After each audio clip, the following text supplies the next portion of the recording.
entrevistada é a doutora Maria Elisa Jacob, que há 1 ano e meio, desde o início da pandemia, está na linha de frente do enfrentamento do coronavírus. A doutora vai tirar várias dúvidas nossas sobre como está a situação do município, as questões da vacina, as reações que as vacinas podem provocar e também, infelizmente, sobre as mortes que vêm ocorrendo na idade mais jovem. Então, estou aqui no consultório dela, onde ela divide uma parte do tempo dela. Outra parte, ou ela está na UTI Covid em Mococa, ou ela está no Hospital Emílio Ribas, em São Paulo.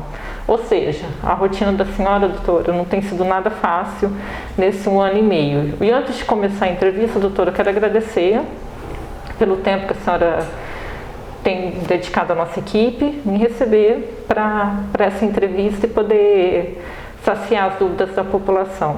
Eu que agradeço, Fernanda, a oportunidade. Doutora, depois de 1 ano e meio da pandemia, o que mudou? Mudaram algumas coisas, né?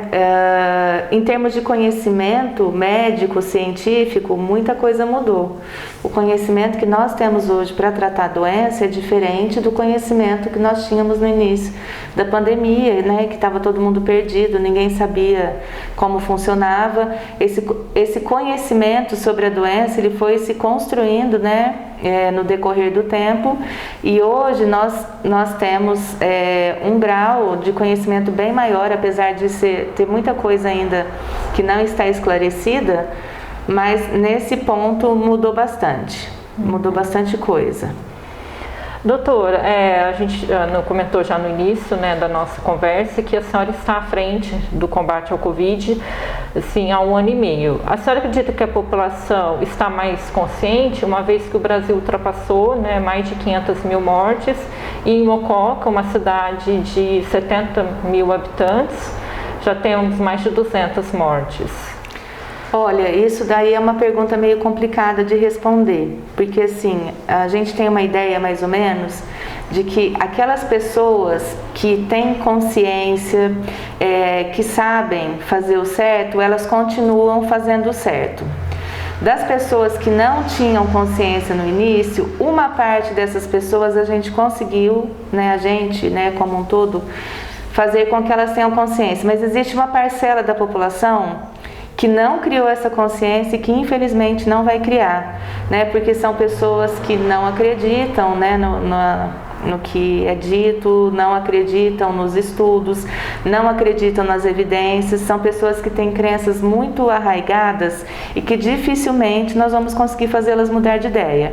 Então tem aquele grupo de pessoas para quem você não precisa repetir sempre as mesmas coisas, porque elas já estão convencidas, e tem um grupo de pessoas que também não adianta você repetir porque você não vai conseguir convencê-los. É o trabalho mais cansativo, doutora? Sim, é o trabalho mais cansativo, porque essas pessoas, além delas se prejudicarem, elas trabalham criando fake news, criando falsas notícias, criando falsas crenças, né, e dificultando bastante o trabalho da gente. Doutora, como a senhora avalia o trabalho do município no combate à Covid? Olha, eu avalio muito bem, né? Nós temos aí uma campanha de vacinação que eu considero de sucesso. Nós temos uma média de vacinados maior do que a média, né, do estado. Então eu acho que nessa parte nós estamos bem, assim, servidos, né?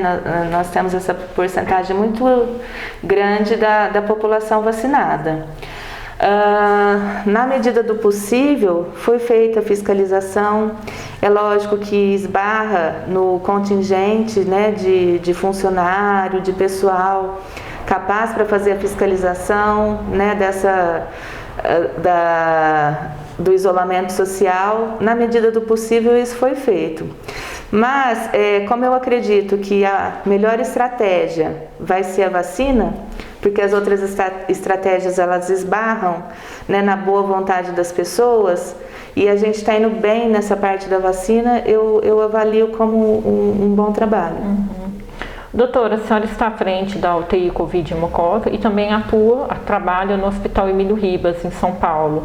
Como tem sido a rotina da senhora nesse 1 ano e meio de pandemia, que muitas vezes a senhora abriu mão do descanso nos Sim. finais de semana, do convívio familiar. Sim. Como tem sido, doutora? O que tem sido mais difícil nessa rotina? Olha, a rotina está extremamente exaustiva, né? Se você não tiver um suporte familiar, né, uma saúde, né, que aguente, você realmente não dá conta. Então eu trabalho aqui todos os dias e nas sextas-feiras eu tenho que ir para São Paulo, porque eu trabalho lá entre sexta e o sábado também numa UTI que atende basicamente Covid. Então eu costumo falar que quem está comandando a minha vida há 1 ano e meio é o vírus, né, o coronavírus, porque não tem mais lazer, né, primeiro não tem por conta do distanciamento social, né, de todas as limitações que se impuseram, e segundo pela própria limitação do meu trabalho.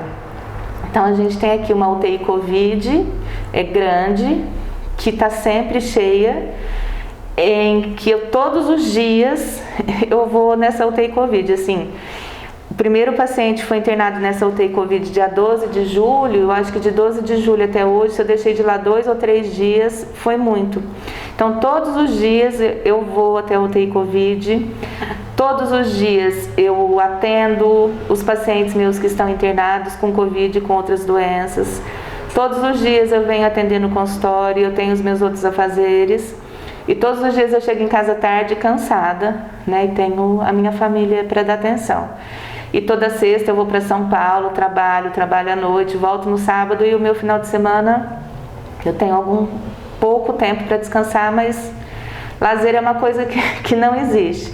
O ano passado, em julho, não consegui tirar férias, porque foi ainda no começo, estava abrindo a UTI, eu não consegui sair daqui. Em janeiro eu tentei tirar uma semana de férias, mas eu fiquei doente de Covid e passei as minhas férias no hospital, então tem sido bem complicado. Doutora, o município, a nossa UTI Covid, ela consegue respirar ainda ou ela precisa ainda de ajuda de aparelhos? No momento atual, no cenário atual, doutora? Nesse momento, assim como o conhecimento médico ele foi sendo construído, as pessoas, os funcionários, eles foram sendo treinados e os aparelhos, os equipamentos, eles foram sendo adquiridos. Então, quando nós abrimos a UTI Covid, nós tínhamos 10 respiradores. Hoje nós temos, se eu não me engano, 18 respiradores para UTI Covid. Então, são 10 leitos, mas nós temos condições, no caso de aparecer uma demanda, de atender outros pacientes.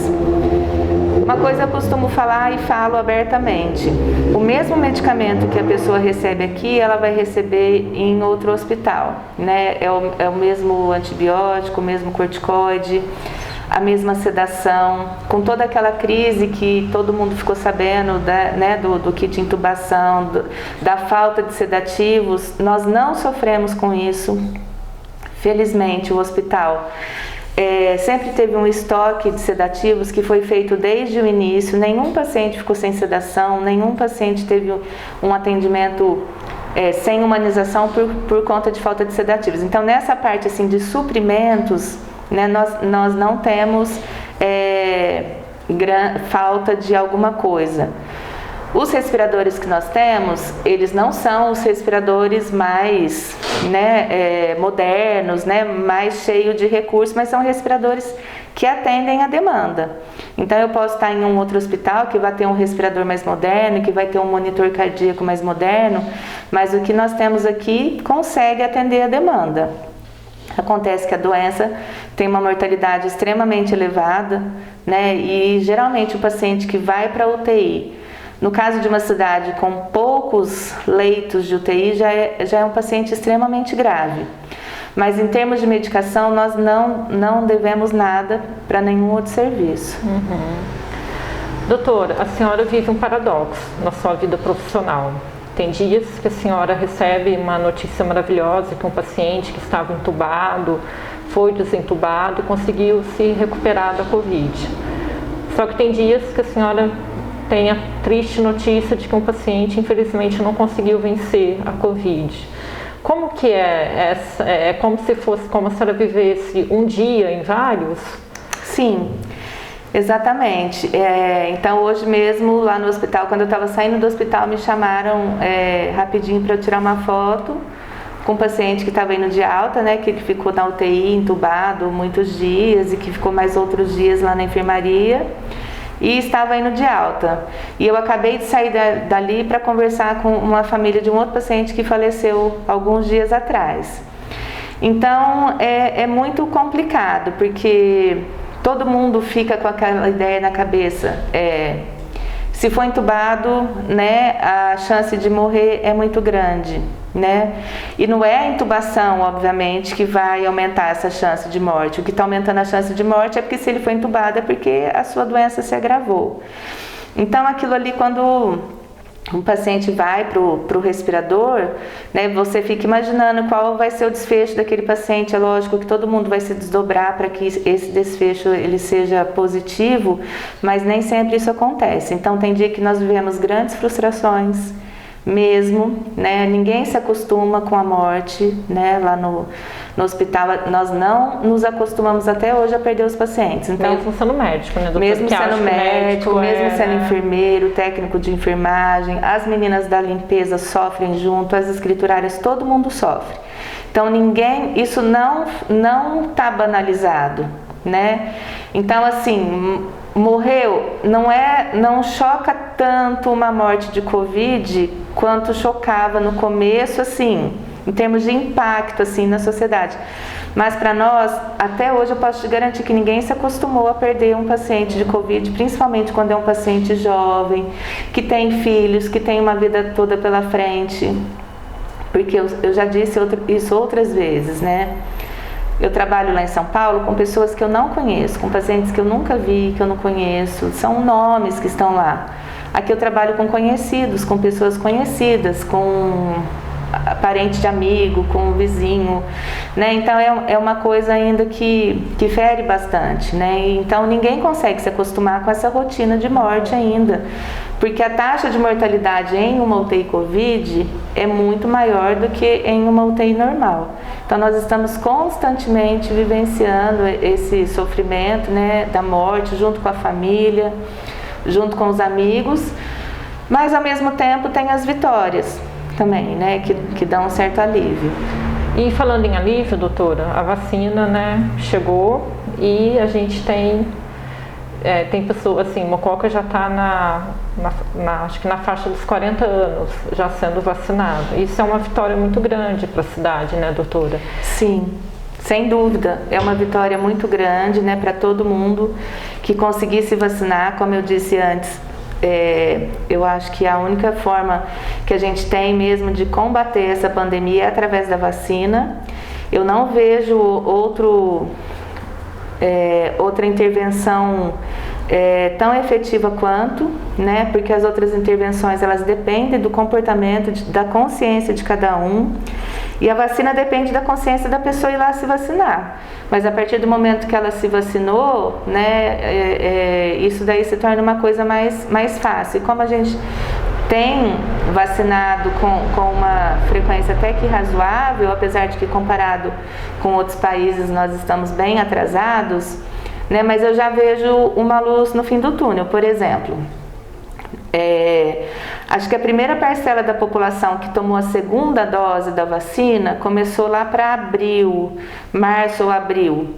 Então, desde lá, assim, até o momento, eu vi um óbito em pessoa que tomou 2 doses da vacina. Então, doutora, eu ia até perguntar isso para a senhora adiantou o assunto. Por que acontecem essas mortes? Assim, mesmo as pessoas tomando a segunda dose, ela vem a óbito. É por causa da Covid ou é a consequência da Covid, doutora? Então, nenhuma vacina é 100% né, de eficácia. Nenhuma vacina, nem para outras doenças, né? E as doenças que a pessoa traz consigo, elas interferem muito na gravidade, né? Então, assim, uma das principais interferências negativas é a obesidade. Então, você pode ter uma pessoa que tomou as 2 doses da vacina, mas se ela é obesa, é cardiopata, é diabética, a chance dela ter uma doença grave, né, é muito grande, mesmo tendo tomado a vacina. Mas a gente já consegue ver, a grosso modo, eu ainda não tenho os números, mas a gente está tabulando isso, de dizer que todo paciente que interna a gente confere se já tomou uma dose, se já tomou duas. E o número de pacientes com 2 doses de vacina lá na UTI é praticamente nenhum. Tem muitos pacientes que tomaram uma dose, mas a maioria não tomou nenhuma dose. Doutora, e as pessoas estão agora com a mania, vamos chamar assim, de escolher a vacina. Isso é uma grande ilusão, né, doutora? Isso, é uma ilusão, é uma ignorância. Né? Então, a vacina que você tem disponível é a vacina que você vai tomar. Uma vacina vai ter mais efeitos colaterais, a outra vacina vai ter um pouco menos de eficácia em termos de prevenção de adquirir a doença, mas ela vai ter uma eficácia maior em termos de não deixar você ter uma doença grave. Então, o importante é você se imunizar. Doutora, como já dissemos, a senhora atua em dois hospitais, aqui no interior, Mococa, né, e São Paulo, né, que é a maior cidade da América do Sul. O percurso que a senhora faz para casa, provavelmente a senhora vê aglomerações, vê pessoas sem máscaras. Qual que é a sensação que a senhora tem, doutora? É um misto de decepção com raiva, né, com medo. Principalmente quando eu chego aqui, né? Quando eu chego aqui em Mococa, eu chego de São Paulo e vou direto para o hospital, né? Então eu já passo num determinado lugar, já vejo uma determinada aglomeração de feira, de pessoas sem máscara, né? Ali conversando, bebendo e sem máscara, são aglomerações grandes, né? Então é o que eu te falei, mistura medo, raiva e decepção, né? Porque você está ali lutando, esperando o dia que isso vai acabar, que vai diminuir para você poder descansar, para você conseguir trabalhar o tanto que você suporta, né? E não está trabalhando além daquilo que você suporta, mas por outro lado tem pessoas que não estão cumprindo a sua função. Doutora, quais são os efeitos que o vírus causa no corpo humano após a Covid? A medicina já tem uma resposta? Sim, são inúmeros efeitos, né? Esse vírus, ele até hoje não se descobriu tudo ainda, né, que ele pode causar.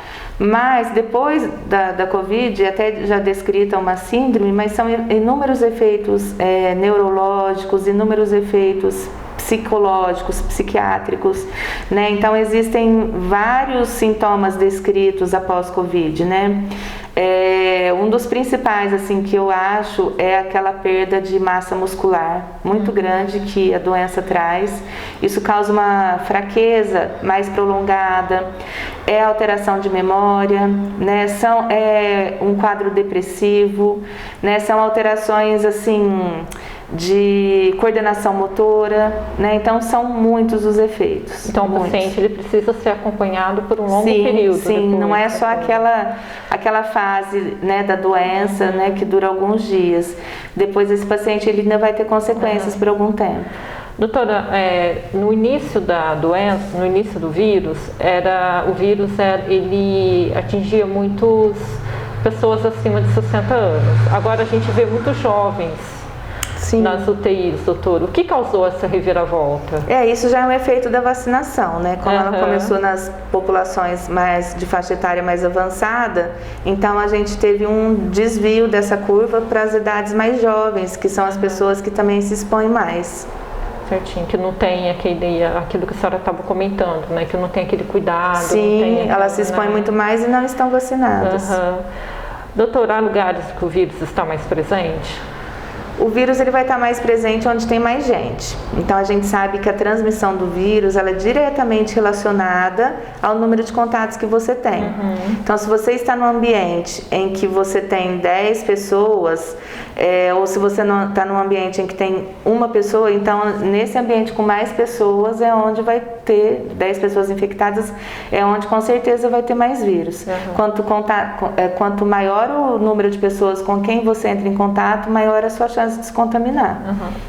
Doutora, e qual que é a mensagem que a senhora deixa para as pessoas, assim, para que a gente possa vencer? Porque um dia, provavelmente, a gente vai vencer esse vírus, né, doutora? A senhora consegue enxergar uma luz no fim do túnel? Sim, eu acho que essa doença, né, com todo o mal que ela trouxe, com todo o sofrimento, pelo menos a gente tem que tirar alguma coisa boa, né? Alguma mensagem tem que ficar disso. Então eu acho que muitas coisas vão mudar depois. Então a gente já vai, por exemplo, É saber que para você fazer uma reunião de negócios, você não precisa viajar, né, para fazer. Eu acho que tem que pensar nesse lado positivo, né?